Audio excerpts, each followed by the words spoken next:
Meningkatnya harga berbagai sarana upakara seperti kelapa daksine, pisang maupun janur menjelang Hari Raya Galungan disebabkan berbagai faktor. Selain permintaan meningkat, pasokan yang tersedia juga minim.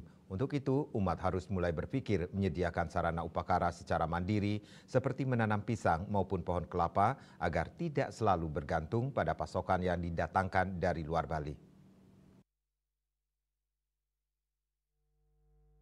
Mahalnya berbagai sarana upakara selalu terjadi jelang hari suci seperti Galungan dan Kuningan.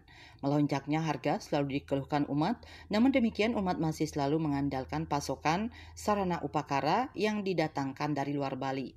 Menyikapi hal tersebut, penyuluh agama Kabupaten Buleleng, Ika Dek Satria mengatakan, sejatinya umat Hindu di Bali mampu mandiri dalam menyediakan berbagai sarana upakara yang diperlukan. Terlebih tetua atau penglingsir terdahulu selalu mewanti-wanti untuk menanam berbagai sarana yang diperlukan seperti menanam pohon kelapa, pisang, bunga, dan lain sebagainya. Hal tersebut juga menjadi salah satu implementasi ajaran Trihita Karana, yakni Palemahan.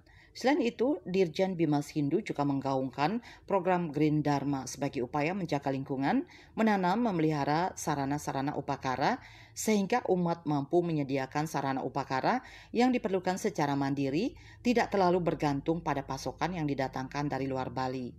Menyikapi mahalnya sarana upakara, terutama nyuh dasine busung pada kesempatan menjelang hari suci Galungan ini, sesungguhnya hal ini tidak boleh terjadi pada lingkungan kita yang beragama Hindu. Kenapa? Karena kita meyakini bahwa menyelaraskan kehidupan manusia dengan alam itu adalah keharusan. Maka kalau kita menggunakan, maka kita harus menanam.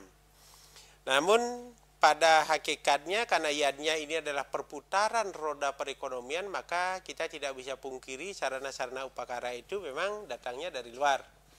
Tetapi bagaimana kita bisa berdikari tentang yadnya kita sendiri itu menjadi penting.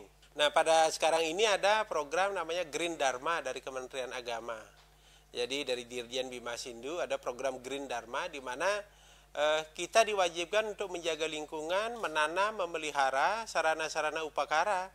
Dan di Bali itu sudah sering kita gaungkan juga di masyarakat bahwa tanaman upakara itu menjadi penting untuk di lingkungan kita, sehingga kita bisa memetik sarana upakara di lingkungan kita, tidak kemudian kita mengandalkan dari luar, walaupun itu tidak salah, karena sarana upakara yang kita manfaatkan jika itu dengan memetik langsung, kita pelihara langsung, itu membuat yadnya itu menjadi Sukma Bali TV.